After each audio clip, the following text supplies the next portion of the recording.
Hello everyone. आज हम करेंगे class 11th mathematics chapter permutation and combination के इसका introduction. Right,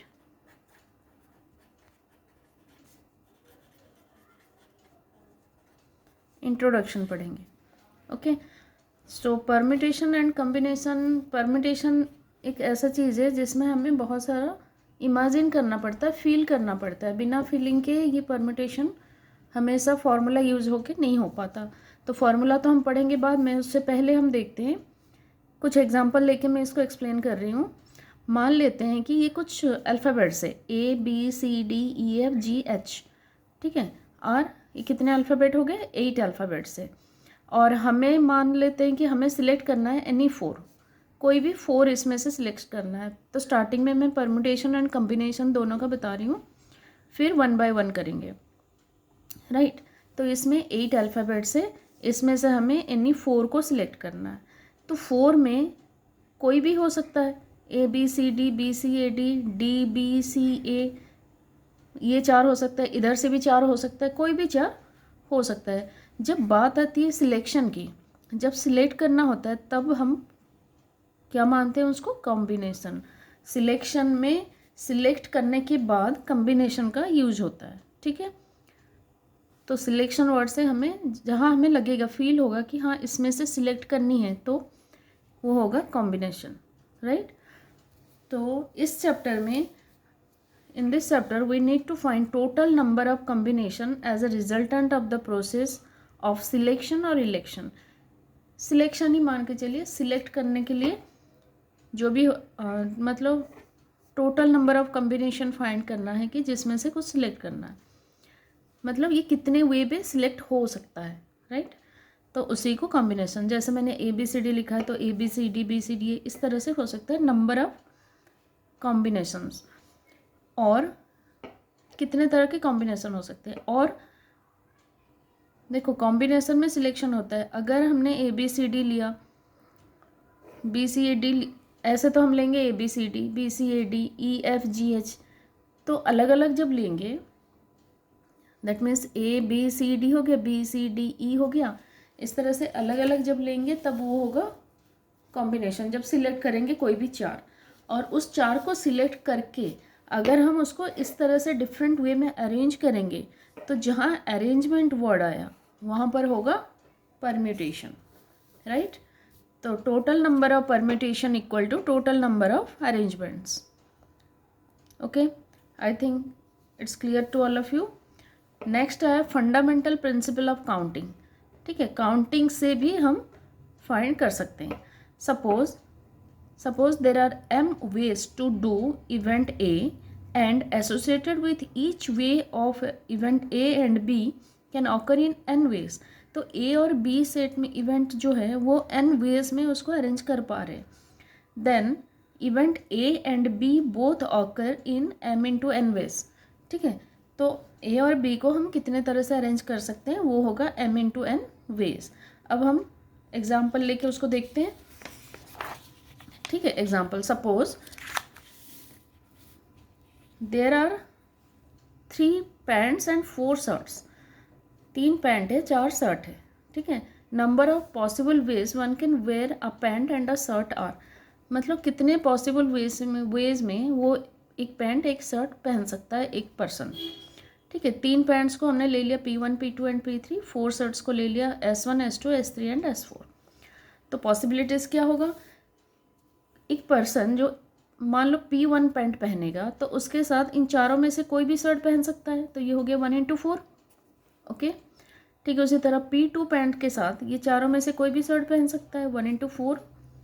and P3 pant के साथ भी इन चारों शर्ट में से कोई भी एक शर्ट पहन सकता है, दैट इज ऑल्सो 1 into 4। तो टोटल नंबर ऑफ वेज क्या हो गया? 4 + 4 + 4 कितना हुआ? 12। तो 4 को 3 बार प्लस करा गया, इसलिए 3 into 4 भी 12 वेज, तो m into n वेज हो गया। ठीक है, अब मान लेते हैं थोड़ा सा एडवांस आगे जाते हैं। ये तो एक पैंट और शर्ट की बात थी। अब हम देखते हैं इसके साथ एक शूज़ भी आ गया। ठीक है, कितने वेज में एक पैंट एक शर्ट और एक शू पहन सकते हैं? तो जैसे यहाँ पे था P1 पैंट के साथ ये चारों शर्ट पहन सकते हैं, अब P1 पैंट S1 शर्ट के साथ SH1 shoes, number of shoes 2 दिया है तो ये वाली शू भी पहन सकते हैं, ये वाली शूज़ भी पहन सकते हैं। फिर S2 शर्ट के साथ पैंट वही रहा, S2 के साथ भी ये दोनों शूज़ में से कोई भी पहन सकते हैं। ऐसे 4 हो गया, तो पैंट 1 था, शर्ट 4 था और शू 2 था, तो टोटल कितना हो गया 4 2 जा 8। वैसे ही सबके साथ हुआ 8 8, तीनों को प्लस करेंगे तो 24 और 3 इंटू 8 इक्वल टू 24 वेज। तो m इंटू n वेज ये आपको आई थिंक समझ आ गया होगा। तो आगे बढ़ते, आगे देखते हैं principle of addition and multiplication, right. Principle of addition and multiplication, हाँ, हमें जब क्वेश्चन दिया जाता है उसमें सेंटेंस में event A and event B होता है, और ऐसे भी होता है इवेंट ए और इवेंट बी। तो इसमें ध्यान देने वाली बात यह है कि जहाँ एंड लगा होगा, event A and event B लगा होगा तो मल्टीप्लिकेशन होगा, और जिसमें और लगा होगा तो वहाँ एडिशन होगा, राइट। फॉर एग्ज़ाम्पल इसमें दिया है, परम्यूटेशन को हम बहुत सारे एग्जाम्पल से समझेंगे, okay. For example find the number of 4 letter word with or without meaning which can be formed out of the letters of the word rose when repetition is not allowed। इसका मतलब ये हुआ, ये word है रोज, इसमें 4 letter है, इसको हम कितनी तरह से अरेंज कर सकते हैं, चाहे मीनिंग हो या मीनिंग विदाउट मीनिंग हो, लेकिन ये लेटर एक बार यूज़ हो जाए तो दोबारा नहीं होगा। तो इस 4 लेटर को हम इस तरह से बॉक्स में लिख सकते हैं 4 3 2 1।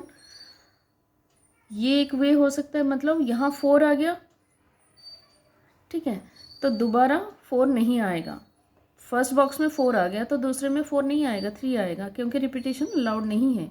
तीसरे में 4 और 3 नहीं आएंगे, 2 आएगा, फिर ये तीनों पूरा हो गया तो 1 आएगा। तो नंबर ऑफ वेज क्या हो जाएगा, 4 into 3 into 2 into 1 equal to 24 ways, ठीक है। इसमें और ज़रूर लिखा है, बट विथ और विदाउट मीनिंग लिखा है, कोई इवेंट का नहीं लिखा है, इसीलिए ये 4, हमें 4 लेटर वर्ड बनानी है। तो फर्स्ट बॉक्स में चारों में से कोई भी आ सकता है, राइट। फिर सेकंड बॉक्स में इन तीनों में से कोई आ सकता है, तो चारों में से आ सकता है इसलिए 4 लिखा, तीनों में से आ सकता है इसलिए 3 लिखा, फिर इस बॉक्स में 2 में से कोई एक आ सकता है इसलिए 2 लिखा, और लास्ट में एक में से कोई एक ही आएगा जो बच गया 1 लिखा। तो टोटल नंबर ऑफ वेज हो जाएगा सबकी मल्टीप्लिकेशन, राइट। ठीक है, उसी तरह example number 2, if there are n numbers in a vessel then how many r digit numbers can be formed. अगर एक वेसल में n नंबर्स है, बहुत सारे नंबर हैं, हमें नहीं पता कितना है, उसको हमने क्वेश्चन में दिया है n नंबर्स, तो how many r digit number, कितने डिजिट नंबर बनेगा वो भी नहीं पता, r डिजिट ले लिया, can be formed when repetition is not allowed, right. तो ऐसे बहुत सारे बॉक्स बना दिए हमने, ये first second third fourth fifth six, ऐसे n नंबर ऑफ बॉक्सेस। तो फर्स्ट बॉक्स में n नंबर्स है तो इसमें रिपीटेशन अलाउड नहीं है, जितना था n नंबर में से कोई भी एक सिलेक्ट हो सकता है तो उसको n ले लिया। सेकंड बॉक्स में जो सिलेक्ट हो गया वो दोबारा नहीं होगा इसलिए 1 कम हो जाएगा, थर्ड बॉक्स में 2 कम हो जाएगा, फोर्थ बॉक्स में 3 कम हो जाएगा। तो ये देख सकते हैं फोर्थ बॉक्स 3, मतलब ये 1 कम है सब में। ऐसे करते करते जो nth नंबर पे जो बॉक्स होगा उसमें क्या होगा, n माइनस r माइनस 1 हो जाएगा, क्योंकि r डिजिट नंबर फॉर्म होगा तो r माइनस 1 हो जाएगा। तो इसको ओपन करेंगे तो n माइनस r प्लस 1 होगा। Therefore number of r digit numbers can B, अब जैसे इसमें हमने सबको मल्टीप्लाई किया था इसमें भी सबको करेंगे, तो कैसे करेंगे, n into N minus 1 into N minus 2, इस तरह से लास्ट में आएगा n माइनस r प्लस 1, ठीक है। तो इस तरह से हम कर सकते हैं, लेकिन मान लीजिए बहुत बड़ा नंबर दिया है तो हम कैसे करेंगे, इसके लिए हम फॉर्मूला भी यूज़ कर सकते हैं। कैसे, by using formula we can write the formula of permutation as NPR, total number of numbers n, and r ways, r digit numbers form, तो क्या हो जाएगा, factorial n upon n minus r factorial.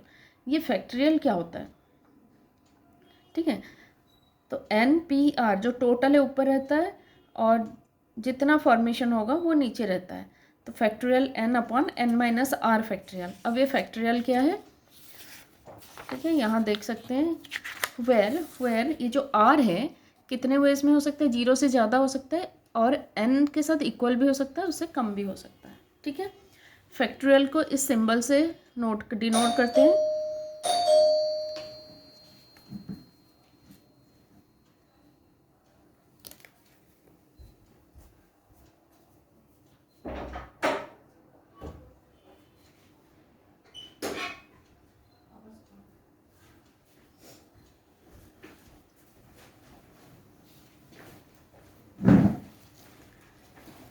Factorial को हम ऐसे denote कर सकते हैं एंड फैक्टोरियल का मतलब होता है n factorial means n into n minus one into n minus two, ऐसे चलता जाएगा। जैसे कि सपोज 3 फैक्टोरियल का मतलब होता है 3 इंटू टू इंटू वन, ऐसे 1 तक जाना होता है। ठीक है, और 0 फैक्टोरियल की वैल्यू होती है 1। Second, when repetition is allowed, जब रिपीटेशन अलाउ होगा तो हम फॉर्मूला यूज़ नहीं करेंगे। कैसे करेंगे, number of digits, total number of digits n है और 8 डिजिट नंबर्स फॉर्म होना है। तो रिपीटेशन अलाउड में क्या होता है, फर्स्ट बॉक्स में टोटल नंबर था n में से कोई एक सिलेक्ट हो सकता था, दूसरे में से भी, क्योंकि रिपीट होगा वो फिर वापस उसी में आ जाएगा। तो सेकंड में भी n में से कोई सिलेक्ट हो सकता है, थर्ड में भी कोई n में से कोई सिलेक्ट हो सकता है, ऐसे हर बॉक्स में n में से कोई सिलेक्ट हो सकता है। तो फाइंड कैसे करेंगे, सबको मल्टीप्लाई करेंगे, n इंटू n कितने टाइम्स, r टाइम्स, तो ये हो जाएगा n to the power r। ठीक है, तो फॉर्मूला जब रिपीटेशन अलाउड है फॉर्मूला हो जाएगा NPR equal to n power r, और रिपीटेशन नॉट अलाउड होगा NPR equal to factorial upon n minus R factorial.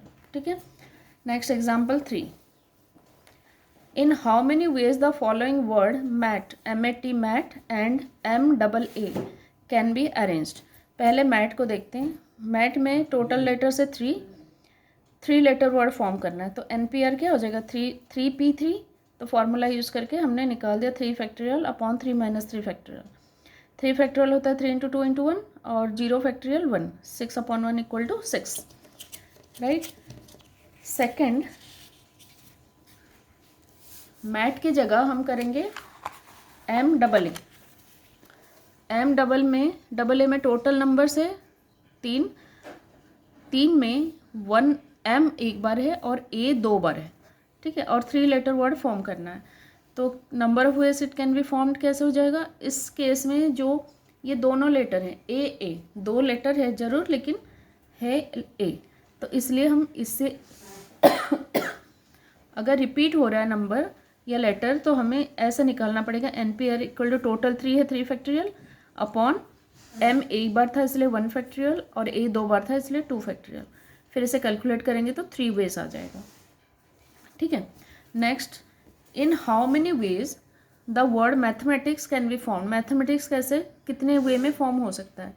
Total letters mathematics में 11 है, A 2 बार है, T 2 बार है, M 2 बार है। ठीक है, बाकी E, I, C and S ये सब एक एक बार है। तो number of ways the word can be formed equal to total 11 था 11 फैक्टोरियल अपॉन ये सारे 2 बार थे 2 फैक्टोरियल, बाकी सब एक एक बार है। जितनी बार होंगे उतने फैक्टोरियल होके कैलकुलेट करके डिवाइड करना है और जो आंसर आएगा वही आंसर होगा। ठीक है, next, now there are some, ये तो हो गया कैसे फॉर्मेशन करेंगे। अब ये आता है क्वेश्चन कि उसमें कुछ रेस्ट्रिक्शंस भी होते हैं, परमिटेशन फाइंड करना है, क्वेश्चन में दिया रहता है। कैसे, एग्जाम्पल 6 में, सॉरी इससे पहले हम देखते हैं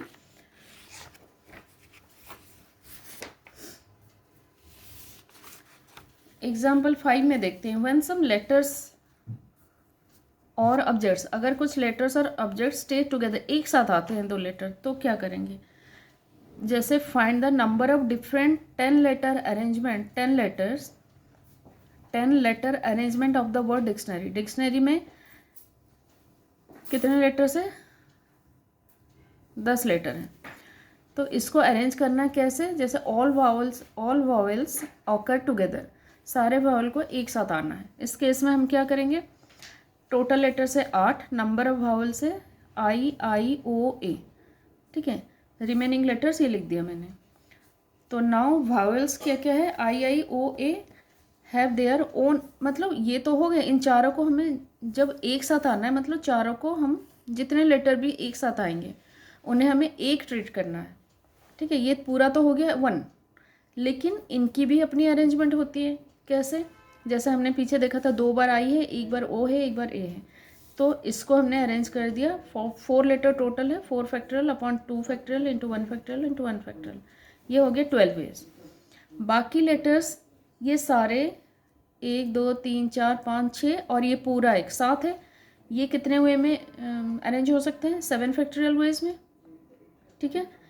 तो टोटल नंबर ऑफ वेज क्या हो जाएगा, ये 7 फैक्टोरियल इंटू ये 12 वेज, ये 12 निकल गया था, ये निकल गया, टोटल निकाल लो, जो आएगा वही आंसर है। सेकेंड पार्ट में दिया है all vowels do not occur together, जब सारे एक साथ नहीं होंगे तो क्या होगा, total 10 letter words, number of ways it can be form 10 upon 2 factorial, ठीक है। Vowels do not occur together क्या हो जाएगा,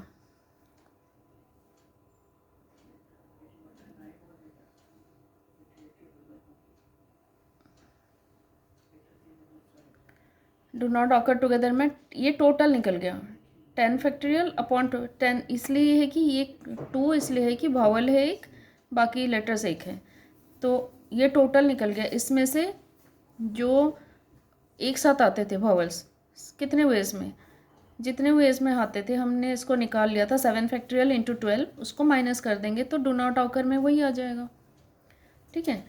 नेक्स्ट आया कुछ रेस्ट्रिक्शंस, ठीक है। क्वेश्चन में कुछ रेस्ट्रिक्शंस भी दिया जाता है। कैसे, in how many ways the word orange can be arranged if the first letter of the word must be O। इसमें कंडीशन दिया है कि जितने भी हम अरेंजमेंट करेंगे हमेशा फर्स्ट लेटर O आएगा। तो फर्स्ट पार्ट को पहले देखते हैं। ऑरेंज है, टोटल लेटर्स है 6, फर्स्ट ये 6 बॉक्सेस है, फर्स्ट बॉक्स में O आ गया, बाकी 5 बॉक्स रिमेन रह गए, ठीक है। तो रिमेनिंग 5 बॉक्स में ये 5 अदर अलग अलग प्लेसेस में ये फिल होंगे बाकी लेटर्स। तो नंबर ऑफ वेज कितना हो जाएगा, 5 फैक्टोरियल, पांचों प्लेस में प्लेस होने के लिए 5 फैक्टोरियल आ गया 120 वेज, ठीक है। उसके बाद first letter must be O and last letter must be E, ये भी कंफर्म कर दिया कि पहला लेटर O होगा, लास्ट लेटर E होगा।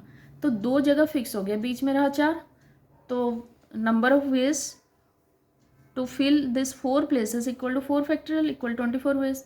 इसका मतलब अगर रेस्ट्रिक्शन है, कोई फिक्स दे दिया है पोजीशन, तो बाकी जितना खाली प्लेसेस होगा, जितने प्लेसेस होंगे उतने फैक्टोरियल, उसी का फैक्टोरियल निकाल के हम नंबर ऑफ वेज को फाइंड कर सकते हैं, ठीक है।